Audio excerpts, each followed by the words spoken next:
नमो दुर्वार रागादि वैरिवार निवारिणे अर्हते योगिनाथाय महावीराय साईने श्रीशंखेश्वर मंडल पार्श्वजिन प्रणतकल्पतरुकल्प चूरय दुष्टव्रातं पूरय मे वाञ्छितं नाथ सर्वारिष्टप्रणाशाय सर्वाभीष्टार्थदायिने सर्वलब्धिनिधानाय गौतम स्वामिने नमः। अज्ञानतिमिरान्धानां ज्ञानाञ्जनशलाकया नेत्रमुन्मीलितं येन तस्मै श्रीगुरवे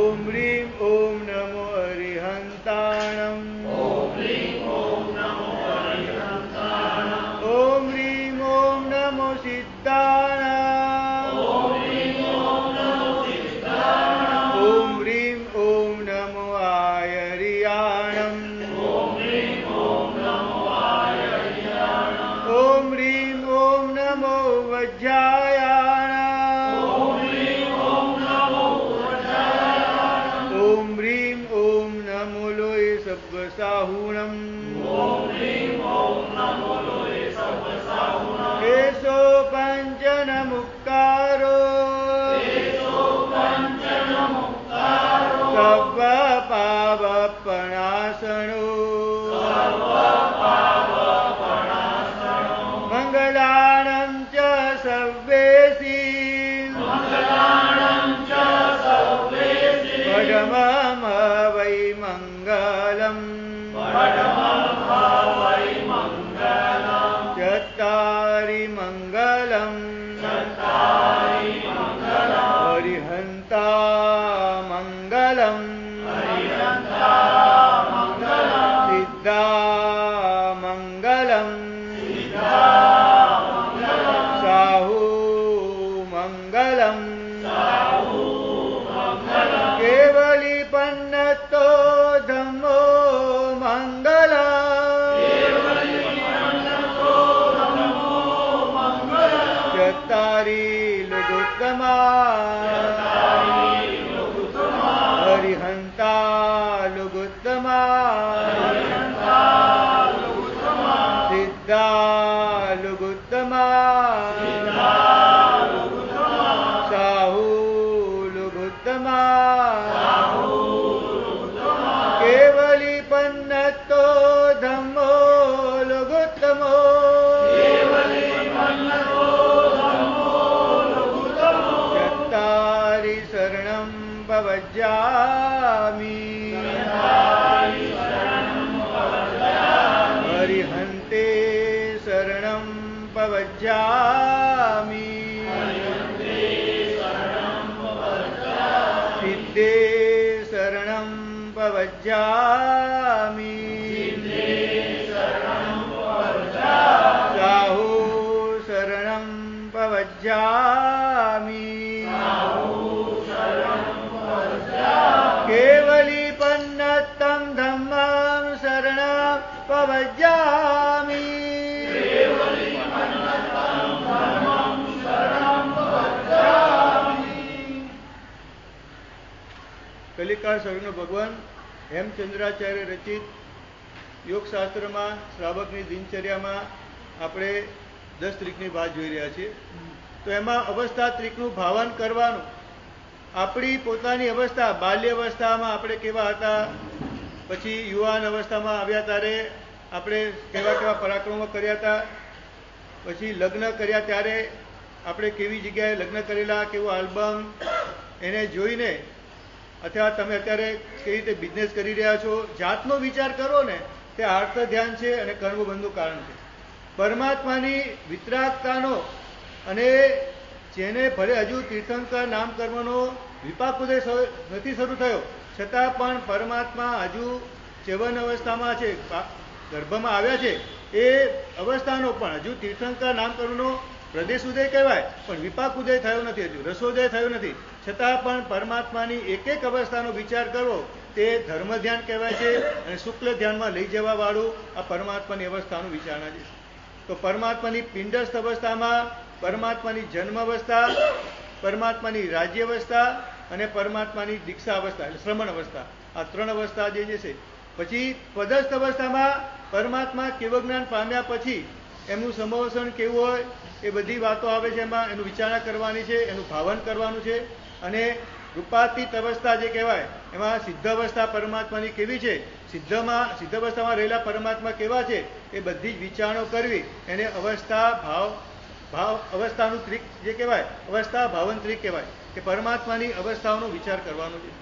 તો પરમાત્માની ચેવન અવસ્થા જે છે, આપણે કલ્પસૂત્રમાં બધું સાંભળીએ છીએ કે પરમાત્મા દેવલોકમાંથી માતાના ગર્ભમાં આવે તરત જ માતાને સ્વપ્ન આવતા હોય છે. તો આપણે પહેલી જ ગાથા જે છે અરિંદ બંધાવાલીની, જે 14 મહાસ્વપ્નો થકી નિજ માતને હરખાવતા ને ગર્ભમાહી જ્ઞાનત્રયને ગોપવી અવધારતા ને જન્મતા પહેલા જ 64 ઇન્દ્ર જયને વંદતા એવા પ્રભુ અરિહંતને પંચાંગ ભાવે હું.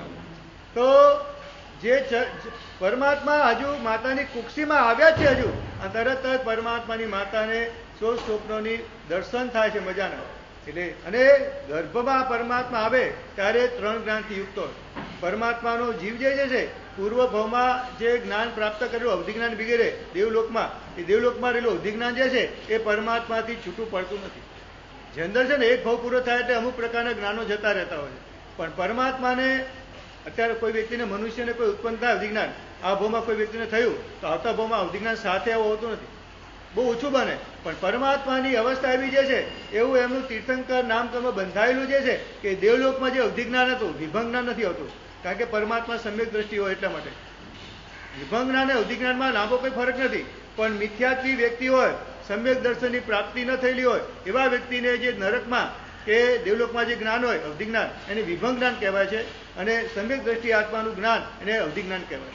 તો પરમાત્મા જ્ઞાન 3 જ્ઞાન કયા? મતિ જ્ઞાન, શ્રુત જ્ઞાન, અવધિજ્ઞાન. આ 3 જ્ઞાનથી પરમાત્મા યુક્ત હોય, કાયમ માટે હોય. પરમાત્મા પછી જ્યારે દીક્ષા લે ત્યારે મનોપ્રજ્ઞાન ઉત્પન્ન થાય અને જ્યારે ઘાતી કર્મનો ક્ષય કરે ત્યારે કેવજ્ઞાની પરમાત્માને પ્રાપ્તિ થતી હોય. તો પરમાત્મા અને કેવજ્ઞાન આવે એટલે બાકીના 4 જ્ઞાનો એમાં સમય જાય એવી વાત પણ આવે છે. અને બીજું પણ કે એક જ જ્ઞાન કેવળ જ્ઞાન છે ને એનો ઘણા બધા અર્થો કરે છે. આપણે ત્યાં 6 અર્થો કર્મગ્રંથમાં કરેલા છે. ફક્ત માત્ર જ્ઞાન, એ જ્ઞાનમાં રાગ અને દ્વેષ ન હોય એવું જ્ઞાન એટલે કેવળ જ્ઞાન. કેવળનો મતલબ એક જ્ઞાન, એટલે કેવળ જ્ઞાનમાં બીજા કોઈ જ્ઞાનો રહેતા, કારણ કે એક ઉપયોગ ડાયરેક્ટ થઈ ગયો, પ્રત્યક્ષ ઉપયોગ થઈ ગયો, પછી મતિ જ્ઞાનનો ઉપયોગ કે શ્રુત જ્ઞાનનો ઉપયોગ કરવાની જરૂર નથી. એટલે કહેવાય છે કે આપણે જ્ઞાન પંચમીના દિવસમાં બતાવેલું છે કે બાકીના બધા જ્ઞાનોની પ્રભા જેમ સૂરજ ઉગેલો હોય એમાં તારા ચંદ્ર વગેરેની પ્રકાશ એમાં સમય જાય ને એની સાથે ઝાંખા પડી જાય, એની અંદર ભેગા થઈ જાય, એમ કેવળ જ્ઞાનના પ્રકાશમાં બાકીના જ્ઞાનોની પ્રકાશ ભેગા થઈ જતો હોય. કેવળ જ્ઞાન છે, પ્રત્યક્ષ જ્ઞાન છે, આત્માના પોતાનો ગુણ જે છે એટલે એને ફક્ત જ્ઞાન કહેવાય, કેવળ જ્ઞાન કહેવાય. બીજું કેવળ જ્ઞાનનો મતલબ સર્વ જ્ઞાન, બધા જ દ્રવ્ય, બધા જ પર્યાયોને જાણવા વાળું જ્ઞાન એને કેવળ જ્ઞાન કહેવાય. તો પરમાત્માને 4 ઘાતી કર્મનો ક્ષય જ્યારે કરે સાધના કરવા દ્વારા ત્યારે પરમાત્માને કેવળ જ્ઞાનની ઉત્પત્તિ થતી હોય. બાકીના 3 જ્ઞાન તો કાયમ માટે પરમાત્માને દીક્ષા લીધાની સાથે 4 અને એની પહેલા 3 જ્ઞાન એ જેટલા ગૃહસ્થ અવસ્થામાં હોય, લગ્ન કરે ત્યારે પણ, રાજગાદી સંભાળતા હોય ત્યારે પણ પરમાત્માને 3 જ્ઞાન કાયમ માટે હોય ને હોય. એટલે જે જ્ઞાનત્રયને ગોપવી અવધારતા, ગર્ભમાં જ રહેલા છે પણ પરમાત્માની અંદર 3 જ્ઞાનોથી, એટલે પરમાત્માનું વર્ણન આવે ને કે પરમાત્મા ચવાના છે એની પહેલા પણ પરમાત્માને ખબર છે કે હું દેવાનંદાની કુક્ષીમાં મારું ચેવન થવાનું છે. આવ્યા પછી પણ ખબર પડે છે, પણ ચેવનનો સમય એક સમય હોવાના કારણે જ્યારે ચેવતા હોય, જ્યારે ક્રિયા ચાલુ છે ત્યારે એમને ખબર પડતી નથી. કારણ કે અવધિજ્ઞાન જે છે એનો પણ વિષય અસંખ્યાતા સમય બતાવ્યો છે. કોઈ પણ કેવળ જ્ઞાન જે છે એનો સમય એક સમય છે, બાકી કોઈ પણ જ્ઞાનનો ઉપયોગ મૂકો તમે તો મિનિમમ અસંખ્યાતા સમય તો લાગે. અવધિ જ્ઞાન હોય કે મનોપ્રજ્ઞાન હોય, છે પ્રત્યક્ષ જ્ઞાન છે, છતાં પણ એનો ઉપયોગ મૂકવો પડે અને મિનિમમ અસંખ્યાતા સમય તો લાગે જ. પછી વ્યક્તિને ખબર પડે. મારે કંઈ જાણવું હોય કે અહીંયાથી અમેરિકામાં શું ચાલી રહ્યું છે, તો ઉપયોગ મૂકતા અસંખ્યાતા સમય તો લાગે જ. કેવળ જ્ઞાનમાં ઉપયોગ મૂકવાની જરૂર નથી, પ્રત્યક્ષ જ્ઞાન છે. અને હા, કારણ કે કેવળ જ્ઞાન સર્વ જ્ઞાન, સંપૂર્ણ જ્ઞાન પ્રગટ થઈ ગયું છે. બાકીના બધા છદ્મસ્ત જ્ઞાન કહેવાય. અવધિ જ્ઞાન, મનોપ્રજ્ઞાન બધા સાધમસ્તિક જ્ઞાન કહેવાય છે. કેવળ જ્ઞાન સંપૂર્ણ જ્ઞાન કહેવાય. એટલે એમાં બીજા બધા જ્ઞાનોમાં અધુરાશ છે. અવધિ જ્ઞાન આવીને જતું પણ રહે. તીર્થંકર પરમાત્માને જતું નથી, પણ અવધિ જ્ઞાન આવ્યા પછી પણ જતું રહે, મનોપ્રજ્ઞાન આવ્યા પછી જતું નથી. એમાં કહેવાય છે પાછું કે વિપુલ મનોપ્રજ્ઞાન થયું હોય તો આવ્યા પછી જતું, પણ ઓલું પણ જવાની સંભાવના બતાવેલી છે. લગભગ મને ખ્યાલ ત્યાં સુધી પાક્કું યાદ નથી મને, પણ લગભગ એમાં બતાવે છે કે મનોપ્રજ્ઞાન પણ જે છે કોઈ વ્યક્તિને જઈ પણ શકે. જે ઓલું થયેલું હોય, વિપુલ મનોપ્રજ્ઞાન ન થયો તો આ થઈ તો જવાની પણ સંભાવના છે. બાકી વિપુલમતી મનોપ્રજ્ઞાન ઉત્પન્ન થયેલું હોય એ આવ્યા પછી કેવળ જ્ઞાનની પ્રાપ્તિ થાય એવું આપણે ત્યાં વાત આવે છે. તો અને જે જન્મતા પહેલા જ 64 જ ઇન્દ્ર જેને વંદતા, હજુ જન્મ થયો નથી પરમાત્માનો, છતાં પણ પરમાત્માને 64 ઇન્દ્રો નમી રહ્યા છે. આપણને દેવલોક વધારે ગમે, ઇન્દ્ર મહારાજનું સુખ વધારે ગમે, પણ ઇન્દ્ર મહારાજા પણ કોને નમી રહ્યા છે? 64 ઇન્દ્રો પરમાત્માને નમી રહ્યા છે. એક એક ઇન્દ્રોની સમૃદ્ધિ આપણે સાંભળીએ ને તો પણ આપણે લાગે કે આવા આટલી બધી સમૃદ્ધિ, છતાં પણ ઇન્દ્રો પોતાની જાતને અધૂરા માને છે. અને પરમાત્માને એમના અંદર રહેલા જ્ઞાનને, એમાં રહેલી એમની તીર્થંકરપણાને, એમના રહેલી વિશુદ્ધિને, વિતરાગ અવસ્થાને, એના કારણે દેવો પણ એમને ઇન્દ્ર મહારાજ પણ નમી રહ્યા છે. એટલે હવે પરમાત્માનું જે છે, પરમાત્મા ગર્ભમાં ઉછરી રહ્યા છે, અને છતાં પણ જે છે અંદરથી પરમાત્મા નિર્લેપ રહેલા છે. પરમાત્મા જે છે, અને પછી જેમ મહાવીર પરમાત્માએ અભિગ્રહ ધારણ કર્યો કે માતાને મારા હલનચલન દ્વારા પીડા ન થાય. બોલો, પરમાત્મા ગર્ભાવસ્થામાં રહેલા છે, છતાં પણ માતાના દુઃખનો વિચાર કરે છે. માતાને મારા તરફથી તકલીફ ન પડ્યો છે. આનાથી આપણે સાબિત કરવાનું કે આપણા જીવનમાં પણ આપણા થકી માતા પિતાને જે એકદમ ઉપકારી કહેવાય એવા આપણા એવા વર્તનથી, એવી બોલવાથી, એવા વર્તનથી, એવું કંઈ કરવાથી માતાને પણ તકલીફ ન પડે, એવું આ પરમાત્મા આપણે શીખવી રહ્યા છે કે જો ગર્ભમાં રહેલો છતાં પણ માતાની કાળજી રાખું છું, માતાની ચિંતા કરું છું, તો તમે જન્મ્યા પછી, મોટા થયા પછી માતાની ચિંતા કરજો, કાળજી રાખજો, એવું બધું આપણને કહી રહ્યા છે. પરમાત્માના 9 મહિના ગર્ભમાં પૂરા થવાયા હોય છતાં પણ ત્યાં આપણે લખ્યું છે કે માતા પ્રચ્છન્ન ગર્ભાઓ તીર્થયર માયા હવંતી. તીર્થંકરની માતા પ્રચ્છન્ન ગર્ભવાળી હોય તે 9 મહિના થયા પછી પણ પેટ ઊંચું આવવું વગેરે એવી કંઈ લક્ષણો દેખાતા હોતા નથી. અને જ્યારે જન્મે ત્યારે કોઈ અશુચિ વગેરે થતી હોતી નથી. એટલે આ એક એક પરમાત્માની અવસ્થા વિચારવાની છે કે પરમાત્માનો જન્મ પણ કેવો જોરદાર બોલો, કે જ્યારે પરમાત્મા જન્મે ત્યારે સાતે નરકે થયા આજવાળા, ઠાવરને પણ સુખકારી સખી આજે અનુપમ દીવા. પરમાત્મા જ્યારે જન્મે ત્યારે એમ એક મહાત્માએ તો કલ્પના પણ કરી છે, એવું પાઠ પણ એમને કંઈક મળેલો કીધેલું કે જ્યારે પરમાત્માના 5 કલ્યાણક થતા હોય ને એમાં જન્મ, દીક્ષા અને કેવળ જ્ઞાન, આ 3 કલ્યાણક બતાવેલું છે કે એક જ્યારે થતું હોય ત્યારે કોઈ પણ જીવને આયુષ્ય બંધાય ને તો શુભ ગતિનું આયુષ્ય બંધાય.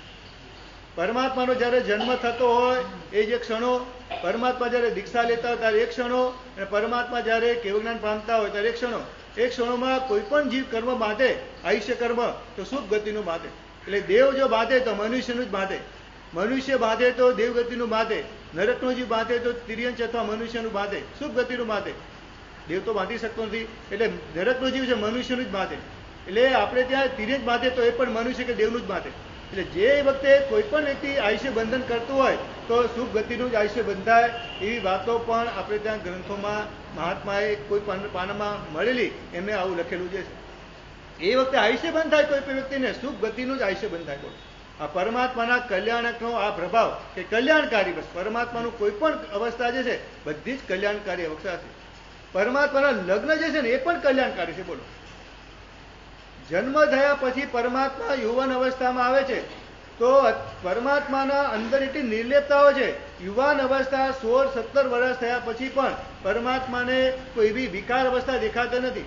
ત્યારે પરમાત્માના માતા પિતાની ચિંતા થાય છે કે આ દીકરો લગ્ન કરશે કે કેમ. અને અત્યારના માતા પિતાની ચિંતા છે કે આ દીકરો લગ્ન કરશે, દીકરી લગ્ન કરે, અમને ખબર પડશે કે કેમ. અત્યારે હાલત થઈ ગઈ છે અત્યારે.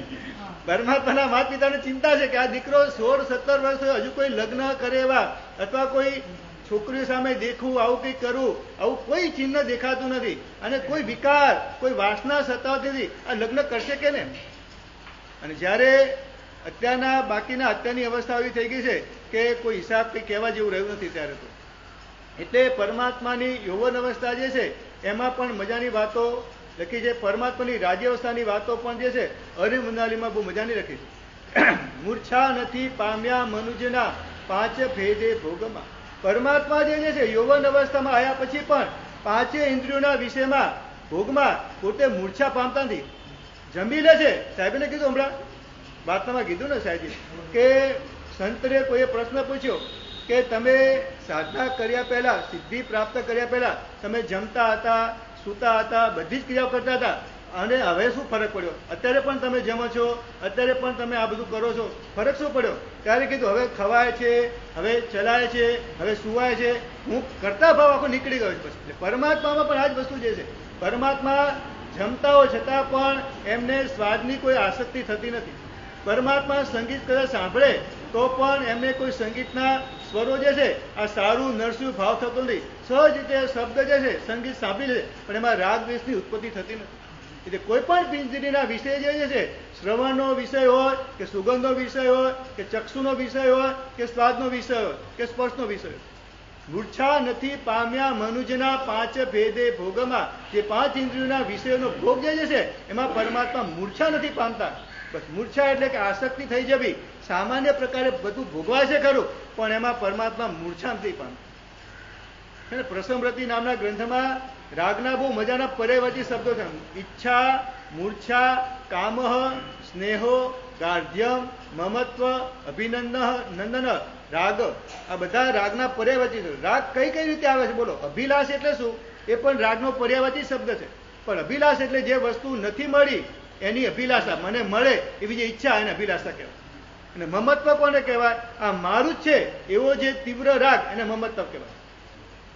અભિનંદ એટલે વસ્તુ મળ્યા પછી રાજીપો થવો એને અભિનંદ કહેવાય. આ રાગના જ બધા અલગ અલગ મોહરા પહેરી રાગ આવી રીતે પ્રગટ થાય છે આપણી અંદર. બોલો કઈ ક્ષણે બોલો તમે વિચાર કરો, 1 કલાક વિચાર કરો, આ કલાક કઈ કઈ રીતે રાગ તમારી પ્રગટ થાય છે. વિતરાગની અવસ્થા કદાચ આપણને ફાવે નહીં, વિતરાગતાનું ધ્યાન કદાચ ના ફાવે તો કઈ નહીં, પણ આપણી જાતનું તો આપણે ધ્યાન કરી શકીએ ને. કઈ કઈ રીતે રાગ ને દ્વેષ આપણી અંદર કઈ રીતે પ્રગટ થાય છે. અનિચ્છા રૂપે, અણગમા રૂપે આ દ્વેષ પ્રગટ થાય છે, અરુચિ રૂપે પ્રગટ થાય છે. એના પણ બધા પર્યાયવાચી શબ્દો બતાવે છે ત્યાં કને. ઈર્ષ્યા, રોષો, દ્વેષો, દોષો, મત્સર, ત્યાં બધા ઈર્ષ્યા કરવી એ પણ એક જાતનો દ્વેષનો પર્યાય છે. કોઈના ગુણ પ્રત્યે જોઈને જે થોડો થઈ જાવ કે આ આગળ વધી ગયો ભાવ થાય એ મત્સર કહેવાય. વસ્તુ જોઈને કોઈની જોડે સમૃદ્ધિ જોઈને જે થાય ને એને ઈર્ષ્યા કહેવાય. ઈર્ષ્યા અને મત્સરમાં બહુ ફરક છે. કોઈની આંતરિક શક્તિ જોઈને અથવા આંતરિક ગુણ વૈભવ જોઈને, કોઈની પ્રવચન શક્તિ, કોઈનું ગાયન શક્તિ, એવું બધું જોઈને અંદર તમને જ્ઞાની થાય અથવા મને આ મળ્યું નથી આવું કંઈ થાય તો એને મત્સર કહેવાય. પણ કોઈની સમૃદ્ધિ જોઈને, સંપત્તિ જોઈને જે થાય અંદર જલન થાય એને ઈર્ષ્યા કહેવાય છે. દ્વેષ અને દોષ, દોષમાં શું કે વ્યક્તિના દોષ જોવા અરુચિ થવી એના કારણે એ પણ દ્વેષનો પર્યાયવાચી શબ્દ છે. પ્રસમ વૃત્તિમાં આખા રાગ અને દ્વેષના બરાબર ખોલી નાખ્યું. રાગ કોને કહેવાય? આપણે ખાલી રાગ રાગ બોલીએ પણ સ્નેહ થવો, વ્યક્તિ ઉપર જે થવો લાગણી થવી એને સ્નેહ કહેવાય. અને વસ્તુ ઉપર થવું એને પાછો રાગ કહેવાય. થોડો થોડો ફરક પડે બધામાં. વસ્તુ ને વ્યક્તિ ઉપર જે છે, કાળ ઉપર થવું એને અમુક વસ્તુ કહેવાય. એમ અલગ અલગ પર્યાયવાચી શબ્દો ત્યાં રાગના બતાવેલા જે છે. તો પરમાત્મા મૂર્છા પામતા નથી. વસ્તુ પ્રાપ્ત થયા પછી ભોગવાઈ જાય છે પણ આ વસ્તુ વારંવાર મળે તો સારું અથવા અમારાથી વસ્તુ જુદી ના પડે તો સારું, આ વસ્તુ જતી ન રહે તો સારું, આવું પરમાત્મા મૂર્છા પામતા નથી. મૂર્છા નથી પામ્યા મનુજના 5 ભેદે ભોગમાં. ઉત્કૃષ્ટ જેની રાજ્ય નીતિથી પ્રજા સુખ ચેનમાં. પરમાત્માની રાજ્ય નીતિ સામ, દામ, દંડ અને ભેદ. પરમાત્માને દંડ અને ભેદની નીતિ લગભગ અપાવી ન પડે. પણ કદાચ દુર્જન પ્રત્યે અથવા જે કઈ વ્યક્તિ ગુનેગાર હોય એના પ્રત્યે દંડ અને અપનાવે નીતિ તો પણ સામેવાળા વ્યક્તિને એવું ના લાગે, એને એવું પ્રેમથી સમજાને દંડ કરે, ઓલાને વ્યક્તિને પણ ઉપરથી સાવ લાગે કે નહીં ખરેખર મને મારા ગુનાની સજા મળવી જોઈએ. પરમાત્મા પ્રત્યે દેશ ભાવ બિલકુલ ના થાય. પરમાત્માની રાજ્ય નીતિ એટલી મજાની જોરદાર, ઉત્કૃષ્ટ જેની રાજ્ય નીતિથી પ્રજા સુખ ચેનમાં. પ્રજા જે છે એકદમ સુખ અને ચેનમાં રહે. બરાબર. ઉત્કૃષ્ટ જેની રાજ્ય નીતિથી પ્રજા સુખ ચેનમાં વળી શુદ્ધ અધ્યવસાયથી જે લીન છે નિજ ભાવમાં એવા પ્રભુ અરિહંતને પંચાંગ ભાવે. પછીની ગાથા પણ બહુ મજાની છે.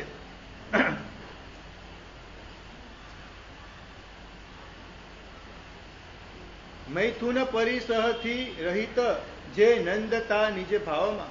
પરમાત્માને પોતાની અંદર એટલો બધો આનંદ મળી રહ્યો છે કે નંદતા નિજ ભાવમાં, એટલે મૈથુનનો પરિસહ એમને સહન કરી હવે ઉત્પન્ન થઈ શકતો નથી.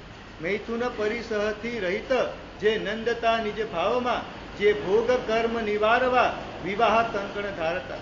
પરમાત્મા પોતાની અંદર રહેલું ભોગાવલી કર્મ જે છે એને નિવારણ કરવા માટે પરમાત્મા જે છે લગ્ન કરે છે. જે ભોગ કર્મ નિવારવા વિવાહ કંકણ ધારતા ને બ્રહ્મચર્ય તણો જગાવ્યો નાદ જેણે વિશ્વમાં એવા પ્રભુ અરિહંતને પંચાંગ ભાવ્યો. તો પરમાત્માની આ યુવન અવસ્થા, લગ્ન અવસ્થા, પરમાત્માની રાજ્ય અવસ્થા અને પરમાત્મા આવી રીતે રાજગાદી વગેરે સંભાળતા જ્યારે એમને અંદરથી એકદમ વૈરાગ્ય ભાવની તીવ્રતા આવે છે ત્યારે નવલોકાંતિક દેવો આવી અને પરમાત્માને દાન આપવા માટેની ઘોષણા કરે છે. આવો વધારો ઇષ્ટ વસ્તુ પામવા નર નારીઓ એ ઘોષણાથી અર્પતા સાંવત્સરિક મહાદાનને ને છેદતા દારિદ્ર્ય સૌનું દાનના મહાકલ્પથી એવા પ્રભુ અરિહંતને પંચાંગ ભાવે. તો પરમાત્મા જે છે એના દ્વારા દેવો પરમાત્માના પ્રભાવથી દેવો ઘોષણા કરે છે કે આવો વધારો ઇષ્ટ વસ્તુ પામવા નર નારીઓ. એ ઘોષણાથી અર્પતા. પરમાત્મા ઘોષણા કરતા નથી પણ દેવો પરમાત્મા બધી ઘોષણા કરે છે કે તમે બધા પધારો, ઈચ્છિત વસ્તુની પ્રાપ્તિ કરવા માટે પરમાત્મા પાસે પધારો. એ ઘોષણાથી અર્પતા સાંવત્સરિક મહાદાનને ને છેદતા દારિદ્ર્ય સૌનું. પરમાત્મા પોતાના સાંવત્સરિક દાનના કલ્પથી બધા જ જીવોના જે છે દારિદ્ર્ય જે છે એને પરમાત્મા તોડી નાખે છે. પરમાત્મા એના દારિદ્ર્યને મિટાવી અને એને સમૃદ્ધ કરી દે છે. ને છેદતા દારિદ્ર્ય સૌનું દાનના મહાકલ્પથી એવા પ્રભુ અરિહંતને પંચાંગ ભાવે. આવી રીતે પરમાત્મા સાંવત્સરિક દાન આપી અને પરમાત્મા જ્યારે એમનો દીક્ષા કલ્યાણકો જ્યારે દિવસ આવે ત્યારે દીક્ષા કલ્યાણકમાં સમજવાનું કે પરમાત્મા ઋષભદેવ પરમાત્માનો દીક્ષા કલ્યાણક તપ કેટલો હતો? 6નો હતો. પણ પરમાત્મા નોમના દિવસે આ ધ્યાનમાં રાખવાનું, જ્યારે પણ પરમાત્માની દીક્ષા થાય, કોઈને 4 ઉપવાસનો તપ હોય, કોઈનો 8મનો હોય, કોઈનો 6 હોય, પણ દીક્ષાના દિવસે છેલ્લો ઉપવાસ હોય અને પરમાત્મા દીક્ષાના બીજા દિવસે પાનું કરતા હોય. આ એક નિયમ છે આપણે ત્યાં. તો ઋષભદેવ પરમાત્માને 6નો તપ હતો, 7મ અને 8મનો તપ હતો. નોમના દિવસે પરમાત્મા વાળવા માટે નીકળ્યા ભિક્ષા લેવા માટે, પણ એ રીતે કોઈને આ સાધુ ભગવાનને આવી રીતે ભિક્ષા વળાવી જોઈએ આવું કોઈ ખબર નથી. એના કારણે જ્યારે પરમાત્મા વળવા જાય ત્યારે કોઈ સોના ચાંદી વર આવે, કોઈ બીજું વર આવે, કોઈ રાજ્ય વગેરે આપવાનું વાત કરે, પણ પરમાત્મા કોઈને ગ્રહણ કરતા નથી. એટલે અને 1 વર્ષ સુધી પરમાત્માને 400 દિવસ પછી શ્રેયાસકુમારના હાથે જે શિરડીના રસથી પાણું થયું. એટલે પરમાત્માનો દીક્ષાનો તપ તો કેટલો છે? 6નો છે. એટલે વર્ષી તપ આપણે શરૂ કરીએ ત્યારે કઈ રીતે કરીએ છીએ? 6થી કરીએ છીએ. એટલે દીક્ષાનો તપ તો પરમાત્મા 6નો છે, પણ પરમાત્માને પાણું ન થયું એટલે 400 દિવસનો તપ કહેવાય વર્ષી તપનો. પણ હકીકતમાં દિવસનાનો તપ તો પરમાત્માનો 6નો છે. નોમના દિવસે થઈ ગયો હોય શેરડીનો રસ તો પરમાત્મા પાણું કરી લે. દીક્ષા હમણાં જ પાલામાં હતો ને દીક્ષા કલ્યાણક તપ, અહીંયા પણ થયો ને દીક્ષા કલ્યાણક તપ. પરમાત્માના જે પરમાત્મા ઋષભદેવ ભગવાને 6 કરીને દીક્ષા લીધી, માહી ભૂપેજી કે જે ભગવાને દીક્ષા જે છે જે તપ લીધી ને એવો તપ હમણાં ઘણા બધા હમણાં પાલામાં લગભગ પૂરો થયો મને લાગે. એટલે આવા ઘણા બધા તપો આપણે શાસ્ત્રમાં લખેલા છે. પરમાત્માનો કેવજ્ઞાનનો પણ તપ શાસ્ત્રમાં લખેલો છે. પંચાશક નામના ગ્રંથમાં લખ્યું છે કે પરમાત્માનો કેવજ્ઞાન તપ જે કરે તે વ્યક્તિને જલ્દીમાં જલ્દી કેવજ્ઞાનની પ્રાપ્તિ થાય. કોઈ પરમાત્માએ ઉપવાસ કરેલો હતો અને કેવજ્ઞાન થયું. સુમતીનાથ ભગવાનને દીક્ષા લીધી, એક દિવસે એકાદશનું હતું અને કેવજ્ઞાન સાંજે પ્રાપ્ત થઈ ગયું. તો જે પરમાત્માનો જે તપ હોય એ તે તપ 6, 8મ જે થતો 4 ઉપવાસ વગેરે એ તે તપ તમારે કેવજ્ઞાનના નિમિત્તે એ તે ભગવાનનો એ દિવસોમાં 4 દિવસમાં જાપ કરવાનો, પછી બેસનો હોય, પછી બીજા ભગવાન શરૂ થાય. આવા કેવજ્ઞાન તપ જે છે એ પણ અત્યારે પ્રસિદ્ધ છે અને ત્યાં લખ્યું છે પંચાશક ગ્રંથમાં.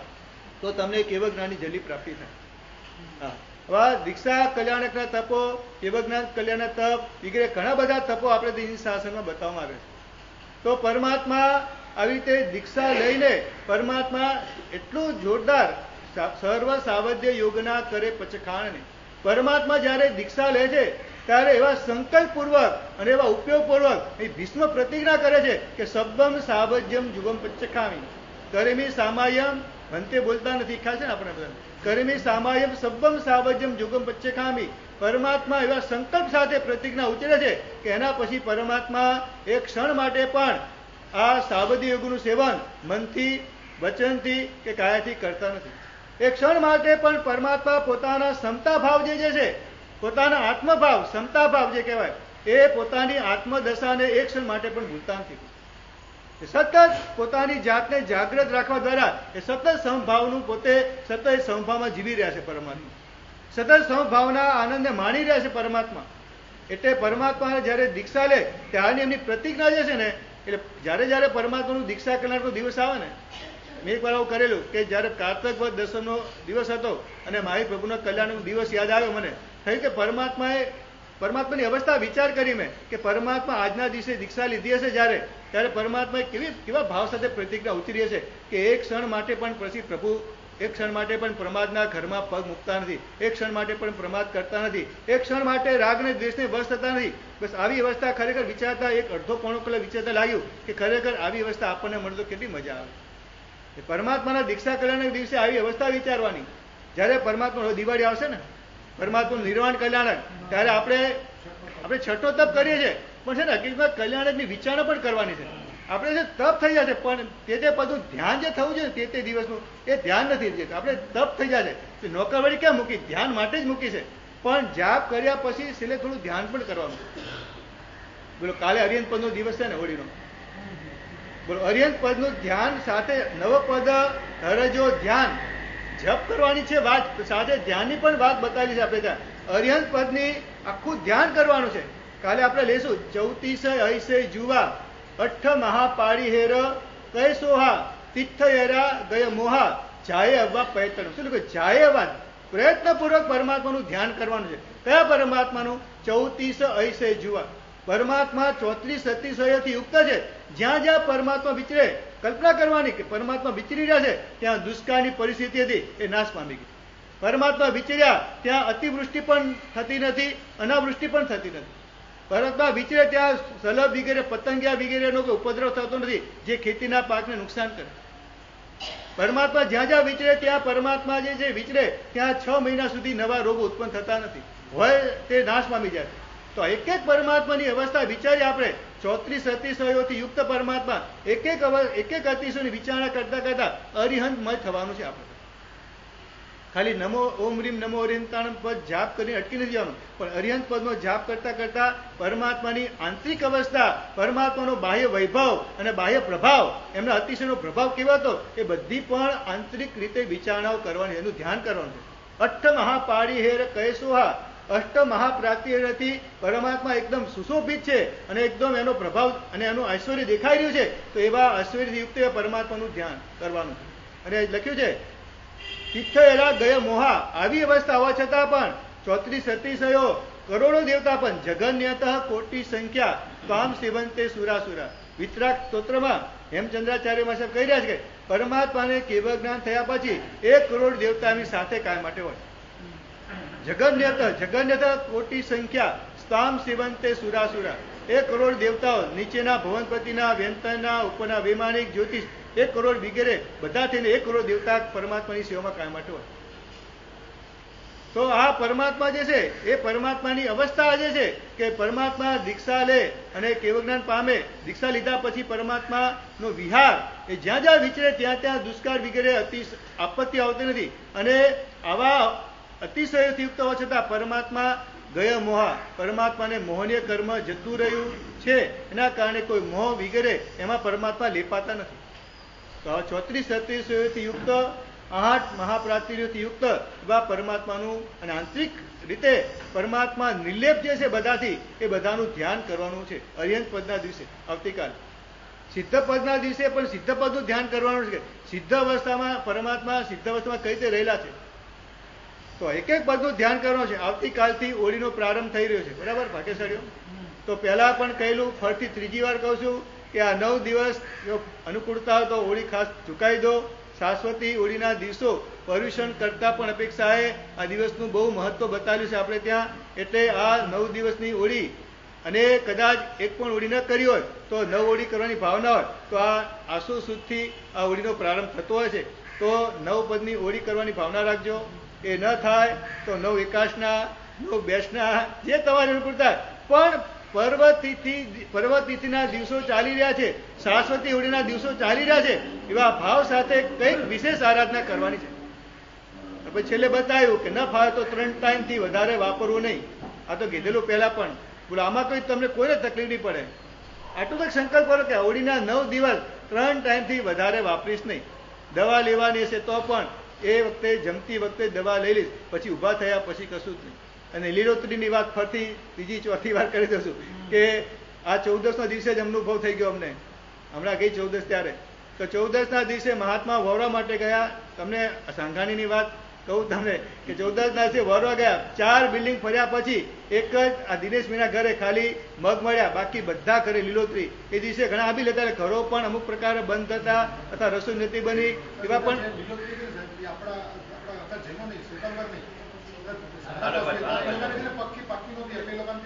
ગમે હશે એ કોઈ ઘર એ કહું છે ગમે તે હોય કારણથી નહીં ખાતા હોય, બરાબર છે.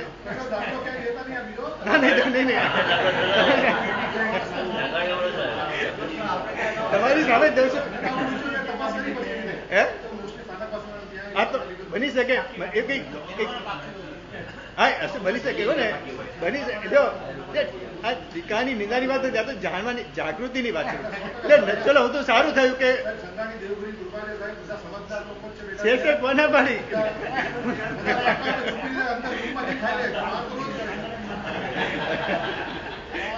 100% તમારો સંઘ. અને અમે કહીએ કે હજુ આનાથી વધારે આરાધક બને. અમારા આશીર્વાદ અને 4 મહિના પછી અમને થયું જો આરાધના વધે તમારે તો સમજો કે અમારા વ્યાખ્યાન સફળ થયા. સીધી વાત છે. પરમાત્માની દેશના જો એક દેશના પણ નિષ્ફળ જાય તો એ ઇતિહાસ નોંધાય છે એનો, બરાબર અછેરું ગણા છે. અમારી કોઈક દેશના તો સફળ થવી જોઈએ ને.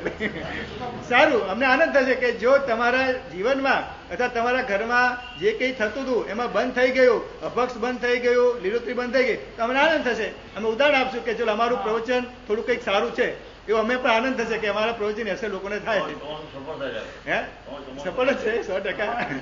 અને જો એ તો ખરું કે કદાચ અસર તમને તમારા ફેરફાર થાય કે ન થાય, અમને ફાયદો અમારું સફળ છે. કઈ રીતે કે શાસ્ત્રમાં લખ્યું, તત્વાસ્ત્રમાં લખ્યું છે કે વક્તાને એકાંતે લાભ જ છે. કારણ કે એ તો ખરું કે જો હું કદાચ વાંચવા બેઠું ને 1 કલાક તો પણ કદાચ મારું મન ભટકી શકે તેમ છે, પણ બોલતી વખતે તો મારો ઉપયોગ પૂરેપૂરો અહીંયા જ રહે. કારણ કે મને બરાબર ખ્યાલ કે એક શબ્દ પણ આડોળો ન બોલાવવો જોઈએ, તમને સમજાય તો બોલાવવું જોઈએ. એટલે 1 કલાક તો ત્યારે ખરું કે 8 થી શરૂ કરી 9 વાગે મારો ઉપયોગ તો એકદમ, એટલે મારા માટે તો પૂરેપૂરો લાભ છે. તમને અસર થાય કે ન થાય એ પછીની વાત છે એની. અરે ખાલી કહું છું થાય કે ના પાડી. સાંભળો, એક કહી દઉં, પરમાત્માની વાણીનો પ્રભાવ જો છે ને અસર થાય ને થાય 100% પ્રભાવ. આ મારી વાત નથી કરતો, પરમાત્માની વાણી જેવી છે. પરમાત્મા અને જે કંઈ તમારા જીવનમાં અસર દેખાય છે ને, તમે વિચારજો કોઈ પણ વ્યક્તિના જીવનમાં કંઈ પણ પરિવર્તન અથવા જે કંઈ પૂજા કે જે કંઈ ભાવો રહ્યા છે ને, એકાષ્ટનું બેસનું જે કંઈ તમે મિનિમમ જે તપ કરી રહ્યા છો ને, અવકાશનું તપ, એ બધાની પાછળ કોઈ શિબિર, કોઈ ગુરુ ભગવાનના પ્રેરણા, કંઈનું કંઈ માત પિતા પણ, ચલો માત પિતા તમને કીધું કે આવું કરો ને બેટા, તો બોલો માત પિતા પણ ક્યાંથી સાંભળ્યું? ગુરુ માતા પાસેથી ને. એટલે ભલે માતા પિતા દ્વારા મળ્યું, ડાયરેક્ટ ગુરુ તમને કીધું, પણ અમુક પ્રકારનું જીવનમાં તમારી આરાધનાઓ રહેલી છે ને, બધી વાયા ગુરુ ભગવાન દ્વારા. અને પછી મૂળ સોર્સ તો ક્યાં છે? પરમાત્મા. અર્હત વક્ર પ્રસૂતમ ગણધર રચિતમ. ખરેખર ભગવાનની વાણી જેવી જે છે કે તમારા જીવનમાં કંઈક અસર તો પહોંચાડે જ. એનો પ્રભાવ જ એવો છે વાણીનો 100%. જો હું તો સમજુ છું કે છતાં પણ પ્રેરણા કેમ કરવાની કે કોઈ ઊંઘતું હોય તો જાગી જાય, કે ભૂલ કરતો હોય તો થોડું જાગૃત થઈ જાય, એટલા માટે વ્યાખ્યાનો કાર્યક્રમ છે. બાકી તમને બધી જ ખબર છે. તો એક તમને કહી દીધું, અમારા કરતા તમે વિદ્વાન વધારશો, અપેક્ષા જોવા જોઈએ. સમજણ પાડું નહીં, ખબર નહીં કહું કઈ રીતે વિદ્વાન છો તમે. એમાં જે ખાસ રોજ વ્યાખ્યાન સાંભળે છે ને, બોલો અમારા કરતા તમારી પાસે દ્રષ્ટાંતો અને તમારી પાસે બહુ ઘણો છે. સમજણ પાડું. કારણ કે મારી પાસે જે આવે છે કે અમુક પ્રકારના ગ્રંથો વાંચ્યા, અમુક પ્રકારના દ્રષ્ટાંતો વાંચ્યા, પણ તમે જો 10 વર્ષથી કન્ટિન્યુ જો વ્યાખ્યાન 4 મહિના સાંભળો ને અને શેષ કાળમાં સાંભળતા તમારી કરતાં પણ તમારી પાસે દ્રષ્ટાંતો સારા હશે. કારણ કે અમુક દ્રષ્ટાંતો મને ખ્યાલ જ ન હોય બિલકુલ, અમુક મહાત્માના એના જીવનમાં બદલેલા હોય અથવા અમુક વ્યક્તિ એને ખ્યાલ જ હોય, બધાને ખબર ન હોય. તો કેટલા બધા દ્રષ્ટાંતો એવા છે કે જે કોઈને ખબર નથી, એ વ્યક્તિને જ ખબર છે, તમને જ્યાં ગુરુમાં કીધું ત્યાં તમને ખબર પડી.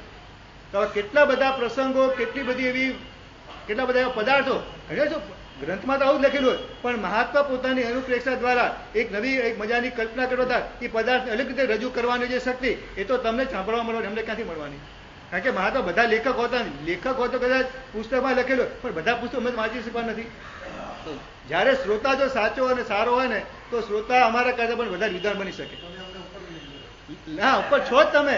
જો તમે નહીં માનો, હમણાં જ અમારા મહાત્મા અમે પાઠમાં વાત કરી, હમણાં અમારે પંચ પાઠ ચાલે, તો અપેક્ષા એમ ને તમારે છે ને, તમે નહીં માનો, અમે તમને રોજ નમસ્કાર કર ભાવથી કે અમારા કરતા તમારું સંવેદન વધારે નિર્મળ છે. બોલો, તમે નહીં માનો. એ મેં મહાત્માને વાત કરી, કારણ કે અમારા દોષો જોયા પછી પણ કદાચ સવારે અમારો દોષ જોયો હોય, અમે ભૂલ કરતા તમે અમને દેખ્યા હોય, અમે બપોર તમારે ઘર વરાવો ને, તમે એ જ ભાવથી અમને વરાવશો. બોલો. અને અમે આવું નથી કરી શકતા, તમને ખબર ના હોય તો. અમારે એક મહાત્માનો દોષ હતો, અમે એ મહાત્માની રીતે ભાવથી બંધન નથી કરી શકતા. ભાઈ, અમારા કરતા તમે આ રીતે ઘણા ઊંચા છો. ખરેખર તમે નહીં માનો. તમે પોતા તમારી ભૂમિકાને સમજો છો તમે કે અમે પાપમાં બેઠેલા છીએ, સંસારમાં બેઠેલા છીએ, આરંભ સમારંભ કરી રહ્યા છીએ, અમે પાપી છીએ. આવું તમારે સતત તમારી જાતનું ભાન છે, ફિલિંગ છે તમને સતત. એટલે તમે વેશ ધારી કોઈ પણ સાધુ ભગવાન હોય, એનું ગલત આચરણ હોય તો છતાં પણ તમે ઉત્તમ માનો છો. અમારી પાસે એવી દ્રષ્ટિ નથી હજુ આવી. ખરેખર તમને કહું છું કે અમે અમારા પાઠમાં બધા સાધુને અને સાધી બધા પાઠ ચાલતો મેં કીધું હતું કે ખરેખર અપેક્ષા આપણા કરતા શ્રાવકો ઊંચા છે, કે ક્યારે પણ શ્રાવકને હિનકોદી નહીં માનવાના. અને અમારા પગામ સીજામાં એટલે વંદિતામાં, અમારું વંદિતામાં લખ્યું છે, સાવયાણ માસી આસાણાય સાવયાણ માસાણાય.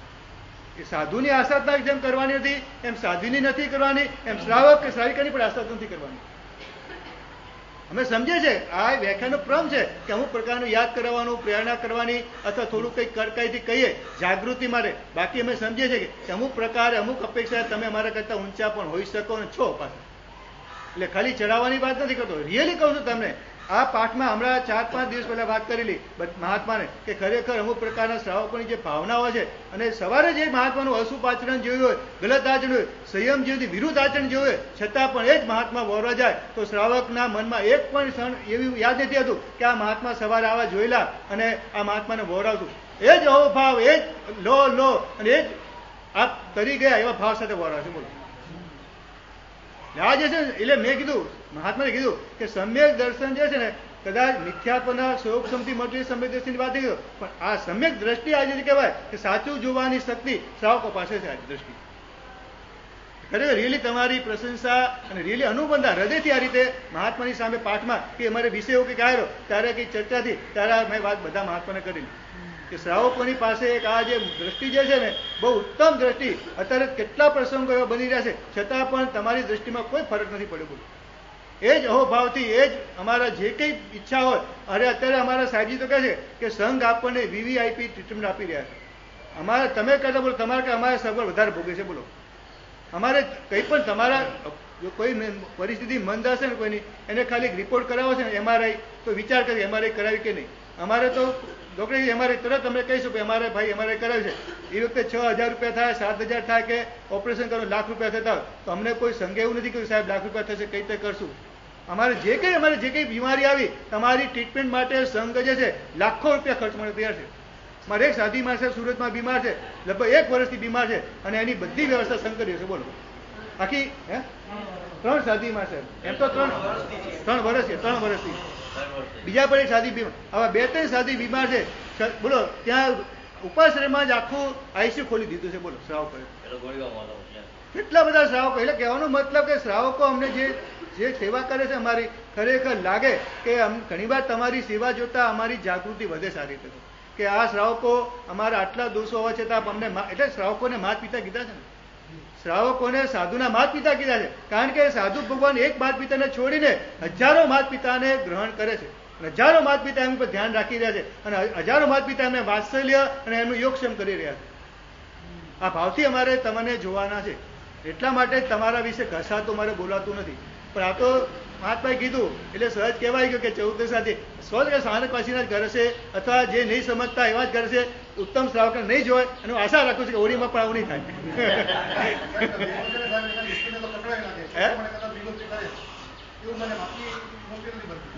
એટલે શ્રાવિકા તો એટલું જાગૃત છે ને. કાલે શ્રાવિકા બેન લીધું હા શ્રાવિકા અને જો છે ને જો કે શ્રાવિકા મજબૂત હોય ને તો જ ઘર ચાલે. એટલે કહું ને કીધું ઘરને ઘર નથી કહેવાતું, ગૃહિણીને ઘર કહેવાય છે. સંસ્કૃતમાં સુભાષી છે, ગૃહિણીને ઘર કહેવાય છે. ગૃહિણી તું ગૃહમ ઉચ્યતે. ઘરને ખાલી 4 દિવાલ અને છત હોય ને ઘર નથી કહેવાતું. જે ઘરમાં સાચી શ્રાવિકા હોય ને એને ઘર કહેવાય. એટલે ધ્યાનમાં રાખજો. ખરેખર બહેનો અમારા માટે સુભાષિતોકાર લખે છે કે 4 દિવાલને ઘર નથી કહેવાતું, છતને ઘર કહેવાતું નથી, ખાલી બેડરૂમ ને હોલ હોય એને ઘર નથી કહેવાતું. પણ જે ઘરમાં ગૃહિણી સાચી હોય, સમજદાર વાળી હોય એને ઘર કહેવાય. આ સુભાષિતોમાં બધું આવે છે આ બધી વસ્તુ. એટલે એક ખરેખર શ્રાવિકા સાચી હોય ને ઘરને આખું ન્યાલ કરી દે. કેટલા ઘરોમાં જોયું, કેટલા ઘરોમાં પ્રસંગ સાંભળે કે સાહેબ આ ઘર લગ્ન કર્યા ને એટલે એની પહેલા અમે કાંદા ખાતા હતા, આ કરતા હતા, આવું કરતા હતા, પણ આ મારી વહુ આવી છે. સાસુ પણ પ્રશંસા કરે અને શ્રાવક પણ કહે સાહેબ જ્યારથી લગ્ન થાય ને ત્યારથી હું સુધરી ગયો એમ. એટલે તમને સુધારવા માટે આવે સારું. એટલે હા 100% શ્રાવિકા. કાલે એક બેન આવેલા મને બહુ મજાની વાત કરી. ખરેખર ઘરનો સ્તંભ કેવો હોય ને ઘરમાં કેવી કેવી વ્યવસ્થા હોય, ખરેખર આનંદ થાય અમને લોકોને કે સાહેબ મારા નણંદ જે છે કીધું બેને કે સાહેબ મારી નણંદે મારી મમ્મીને એટલું સાચવ્યું છે ને કે સાહેબ બોલો હું મારા કરતાં પણ દીકરી કરતાં પણ મમ્મી જે છે એને વધારે મહત્વ આપે, મારી ભાભીને વધારે મહત્વ આપે. હું જાઉં તો મને કંઈ બહુ ધ્યાન પણ ના આપે, પણ મારી વહુ એટલે મારી નણંદને એટલે કે પોતાની વહુને વધારે મહત્વ આપે. અને એટલી સેવા કે છેલ્લે બીમાર હતી તો એના ઠલ્લા માત્રની બધી વ્યવસ્થા મારી નણંદે કરી છે. અને એટલે કે એટલી બધી મારી નણંદ જે છે કે ખરેખર આવું સાંભળે ત્યારે રીલે આનંદ થાય અમને લોકોને કે નણંદ ભુજાનો પ્રેમ કેવો હોય. એટલે એને કહેતા હતા એટલે કે અમારા જે છે મારો ભાઈ જે છે એ ભાઈ એકલો પડી જાય અને વહુ ને સાસુ ભેગા થઈ જાય અને ભાઈને એકલો પાડી દે. એવા પણ કે સાહેબ ઘણી વાર એવું બને કે વસ્તુમાં તો વહુનું ઉપરાણું સાસુ લે, સાસુ પણ વહુ લે અને ઓલાને ભાઈને એકલો પાડી દે બિચારાને. આવા પણ ઘરમાં પ્રસંગો સાંભળે ત્યારે આનંદ થાય અમે લોકોને કે નહીં તો ઓલા બે ભેગા થઈ જાય ને સાસુ ને એકલા પાડી દે. પણ આવા સારું એ આજથી સારા કે તમને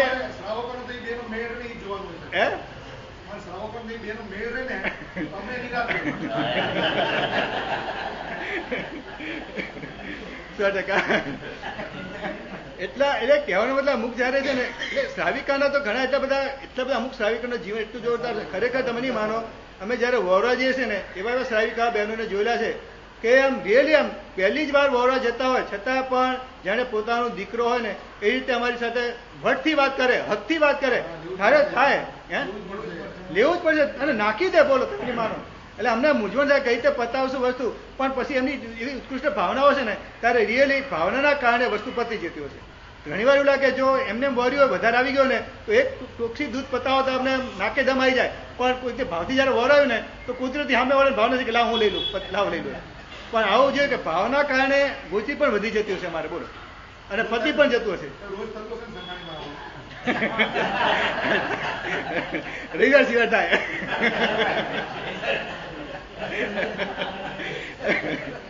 રવિવાર સિવાય થાય છે ત્યારે રવિવાર છે ને રવિવાર તમે થોડું લોકો બહુ ખબર નહીં કઈ સિસ્ટમ થી ચાલો છે ખબર નથી પડતી અમને. રવિવાર થોડો તમે રવિવાર છે એટલે અમારે પણ એવું રાખવું પડે કે રવિવાર ગોચરીમાં રજા રાખવી પડશે.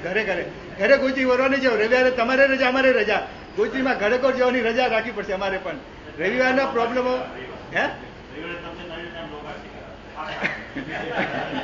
રવિવારના પ્રોબ્લેમો શરૂ થઈ ગયા છે. અત્યારે રવિવારના પ્રોબ્લેમો શરૂ થઈ ગયા 100%. એ તો આ સંઘની વાત નથી, મોટા સમૂહની વાત છે કે રવિવારના વોરવા જઈએ ત્યારે ખૂબ 12:30-1 વાગ્યા સુધી પણ લગભગ ઘરોમાં થઈ રહેતું નથી. આ પ્રોબ્લેમ થોડા શરૂ થઈ ગયા છે. અહીંયા ન થાય તો અમે સારું છે, નહીં થાય એવું વિચાર ઈચ્છું.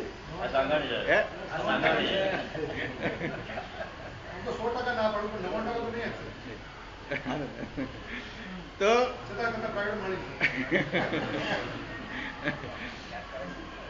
આવતીકાલથી હોળીનો પ્રારંભ થઈ રહ્યો છે. તો કાલે કમસે કમ એટલું તો ધ્યાનમાં રાખજો બધા ભાગ્યશાળી, આંબિલ ન થાય તો પણ તે પદની 20 નોકરવાળી ભાગ્યશાળી બધા ગણજો. આમાં કોઈને અઘરું નહીં પડે.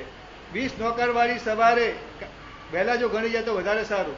રોજ 120 નોકરવાળી ઓમ રીમ નમો અરિયંતાની આવતીકાલે બધા જ ભાગ્યશાળીઓ આ નોકરવાળી ગણીને પણ અરિયંત પદની આરાધના કરજો. તો પરમાત્માની દીક્ષા થયા પછી પરમાત્મા કેવી રીતે વિચરી રહ્યા છે? જે શરદ ઋતુના જળસમા નિર્મળ મનોભાવો વડે. પરમાત્માની માનસિક સ્થિતિ અવસ્થા કેવી છે તેની વાત કરે છે કે શરદ ઋતુનું જે પાણી હોય ને એકદમ નિર્મળ. અષાઢ મહિનામાં જે મેઘ વરસે ને એ વરસતો વરસાદ હોવાના કારણે જળાશયનું પાણી દોડવું હોય, પણ શરદ ઋતુના એટલે કે આસો મહિનામાં જે સરોવરના પાણી હોય એકદમ ક્લીન, ક્રિસ્ટલ ક્લીન હોય. અને એવા પાણી જેવા પરમાત્માના વિચારો, પરમાત્માની મનો જે શરદ ઋતુના જળસમા નિર્મળ મનોભાવો વડે ઉપકાર કાજ વિહાર કરતા જે વિભિન્ન સ્થળો વિશે. પરમાત્મા દીક્ષા લીધા પછી પરમાત્મા એક જગ્યાએ બેસતા નથી. બોલો, પરમાત્માએ ચંડકૌશિકને જ્યારે તારવા ગયા, બોલો એમના બિહારના રૂટમાં આવતું હતું. પરમાત્મા જે સીધી દિશામાં જતા હતા, પણ પરમાત્માને થયું કે આ દિશામાં મારે જવું છે. અને પરમાત્માનો વિહાર જાતો ત્યારે ગામના લોકોએ ના પાડી કે પ્રભુ તમે આ રસ્તા ઉપર ના જાઓ. આ રસ્તા પર ચંડકૌશિયો નામનો નાગ ભયંકર દ્રષ્ટિવી સર્પ જે છે, આ રસ્તા પર તમે વિહાર ન કરો.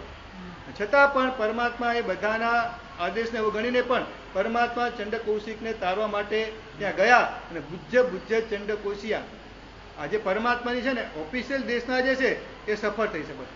આ જ્યારે કેવજ્ઞાન પછી દેશના પર અધિકાર પરમાત્મા છે, પેલી દેશના એમ નિષ્ફળ કહેવાય.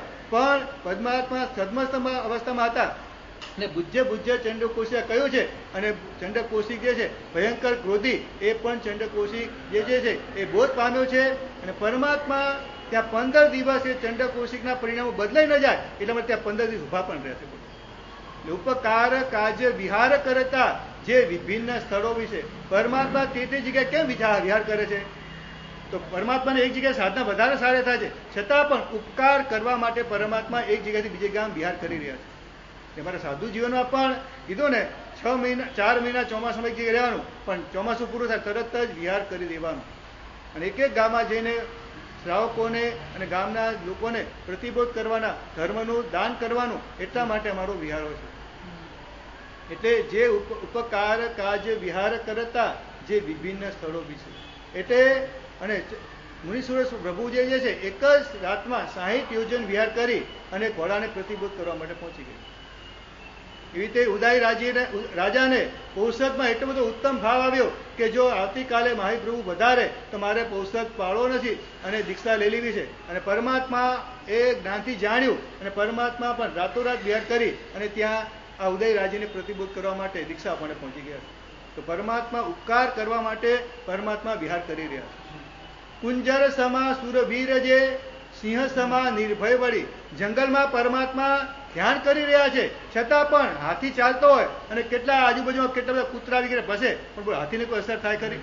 એ પરમાત્મા કુંજર એટલે કે હાથી જેવા એકદમ સુરવીર છે. અને સિંહ સમા નિર્ભય વળી. સિંહ જંગલમાં જ્યારે ચાલતો હોય, બેઠેલો હોય, ઉભેલો હોય, બોલો એનાથી કોઈનો ડર હોય? એને કોઈ નથી. હરણને ડર હોય કે આ બાજુથી સિંહ આવશે, આ બાજુથી વરુ આવશે, પણ સિંહને કોઈ જાતનો ડર હોતો નહીં. જંગલનો રાજા કહેવાય છે એટલા માટે. તો સિંહ સમા નિર્ભય વળી ગંભીરતા સાગર સમી જેના હૃદયને છેવરી. પરમાત્માની અંદર ગંભીરતા કેવી છે? સાગર જેવી. પરમાત્મા સાગર જો ઉછાળા મારે તો પરમાત્મા ઉછાળા મારે. પરમાત્મા જે છે એકદમ સ્થિમિતોથી સનિભ, એકદમ ગંભીર સાગરને જેવા પરમાત્મા ઊંડાણવાળા છે. એમના ચિત્તના પરિણામો આપણે કરી શકતા નથી. એટલે સાગર ગંભીરતા સાગર સમી જેના હૃદયને છેવડી. જેના સ્વભાવે સૌમ્યતા છે પૂર્ણિમાના ચંદ્રની, એવા પ્રભુ અરિહંતને પંચાંગ ભાવ્યો. તો પરમાત્માની અંદર સૌમ્યતા, એટલે સૌમ્યતાનો મતલબ ચંદ્રને જેમ વારંવાર જુઓ ગમે એમ પરમાત્માના મુખ ઉપર સૌમ્યતા, કોઈ ક્લેશ કે સંક્લેશ કે કોઈ કસાયની કાલીમાં પરમાત્માના મુખ ઉપર દેખાતી નથી. એટલે કે પરમાત્માની મુખ ઉપર ચંદ્રના જેવું તેજ અને સૌમ્યતા જોવો ગમે વારંવાર આપણે, એમ પરમાત્માનું મુખ આપણને વારંવાર નિહાળવું ગમે અને જોતા થાકીએ પણ નહીં એવું પરમાત્માનું મુખ બિગડ્યો હોય છે. અંદરની સૌમ્યતા, અંદરની દશા સૌમ્યતા ભાવ જે છે એ સતત ચંદ્રમાં જેવો રહેલો છે. અને ભારણ પંખી જેવા પરમાત્મા અપ્રમત્ત છે, એ ક્ષણ માટે પણ પ્રમાદમાં પગ મૂકતા નથી. આવી અલગ અલગ પ્રકારના કલ્પસૂત્રના આધારે અને અર્હન નમસ્કારોના આધારે આવી મજાની ગાથાઓ પરમાત્માના આ સંયમ જીવનની શ્રમણ અવસ્થાની વિચારણામાં છે. પછી મજાની વાત આવે છે, ઉપવાસ માસ કમણ સમા તપ આકરા તપતા વિભુ વિરાસનાદિ આસને સ્થિરતા ધરે જગના વિભુ. તો પરમાત્મા પોતાના છદ્મસ્ત કાળમાં શ્રમણ જીવનમાં શું કરી રહ્યા છે?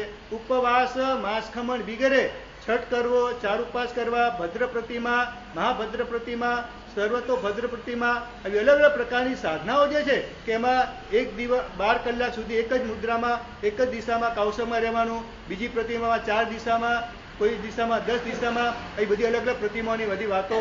તો પરમાત્મા કૌશક ધ્યાનમાં જે રહ્યા છે, પણ ક્યારે ઉપવાસ વગેરે કરીને પાછા એકદમ નહીં, રોજે રોજ જમવું નહીં, ઉપવાસ માસ્કમન વગેરે ઉત્તમ આવા ભારે ભારે મોટા મોટા દીર્ઘ તપસ્યાઓ પરમાત્મા કરી રહ્યા છે.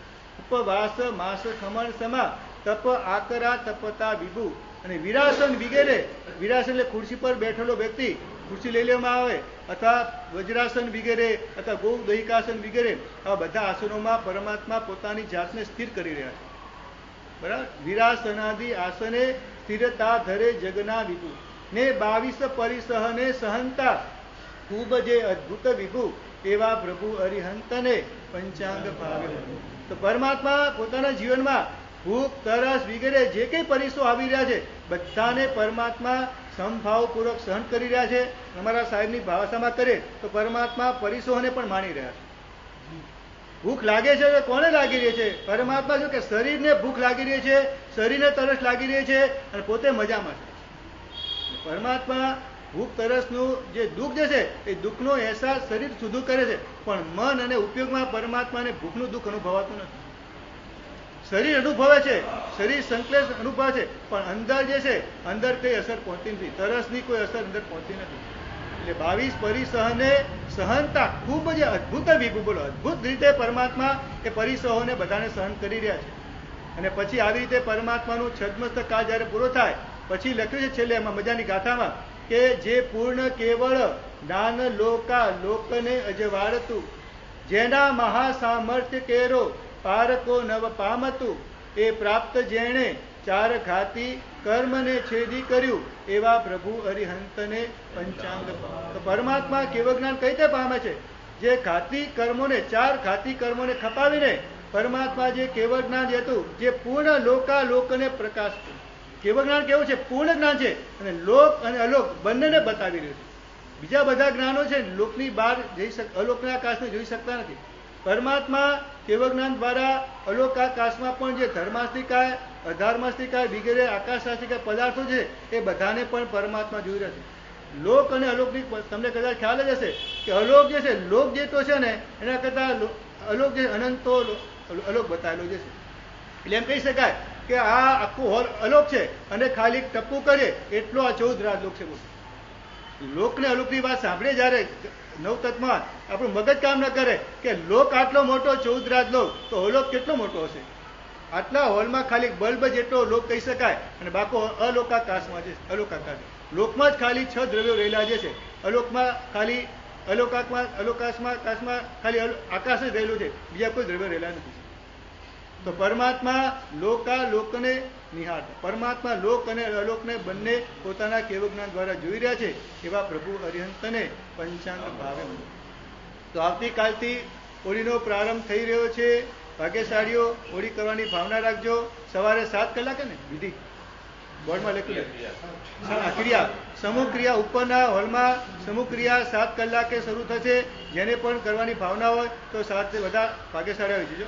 આવતીકાલ વેકેન્ડ ક્યાં રાખવું છે? સાહેબજી કહેતા નીચે રાખા તો સારું. નીચે આવી જશે ને બધા? કાલે એક દિવસ નીચે રાખીએ તો નહીં આવે તો પછી જઈશું. આવતીકાલે વ્યાખ્યાન આ જ હોલમાં અરિહંત પદ વિશે ગુરુ ભગવાન અને હું બંને જણા ગુરુ આ અરિહંત પદ વિશે આપણે વિચારણા કરશું, ચિંતન કરશું. અને આજે બધા આજે 5મો દિવસ છે અને આવતીકાલથી હોળીનો પ્રારંભ થાય છે. બધા ભાઈઓને જેટલા પ્રવચનો આવશો બધા ભાગ્યશાળીઓને પ્રતિક્રમણ આવવાનું ભાવ આમંત્રણ. પ્રતિક્રમણ પણ બધા આવજો ભાગ્યશાળીઓ. હા સાંભળી લો, આ દશેરા સુધી 7 વાગે પ્રતિક્રમણ શરૂ થશે, કારણ કે બાજુમાં માઇક શરૂ થાય છે એટલા માટે. જેને પણ પ્રતિક્રમણ કરવું 7 વાગે આવી જજો. હા, કારણ કે માઇક શરૂ થાય છે ને પછી દશેરા પછી 7:15 રાખશું, પણ અત્યારે માઇક પાછળ શરૂ થાય છે ને એટલે પછી પાછળ સંભળાતું નથી.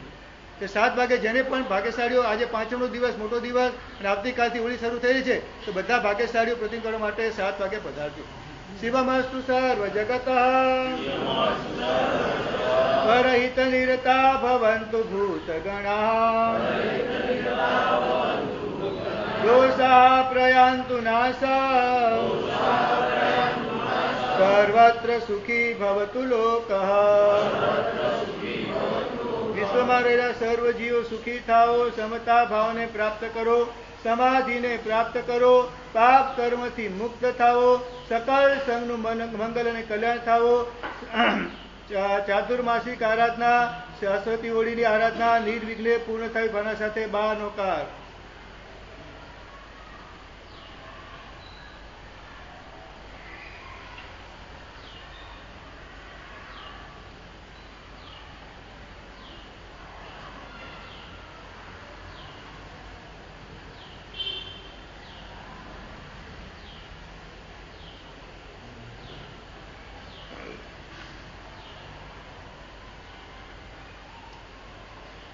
અરિહંત વંદાવળી છે ને ખાસ બુક તો જોઈ લે, ગોખાય નહીં તો કંઈ નહીં, કમસે કમ બુક લઈને કોઈ તીર્થમાં જવાનું થાય ને ત્યારે પરમાત્માની સાથે બેસજો, ખરેખર બહુ મજા આવશે.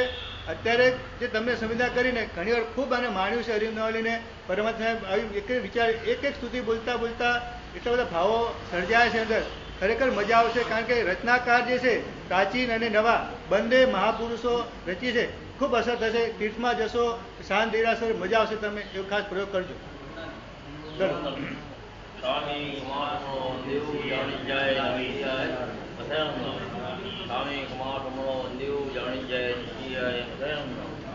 કાર મંગળાય સુગતમ શરીર નિરાવર શુભસંજમ જાત્રા નિરોધ સોજી સ્વામી શાસ્ત્રાજી સ્વામી કુમારનો દેવ જાણી જાય નિશિયાય મથયંનો.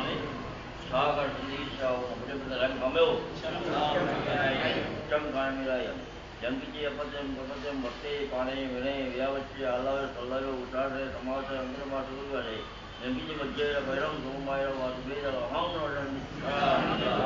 સ્વામી કુમાર સંજીવ જન પ્રિયા ધર્મામી ઉષા સાહેબ ભાઈ બાબા સાહેબ બચકાના થોડે ઉપાસ સાહેબ ઉપાસ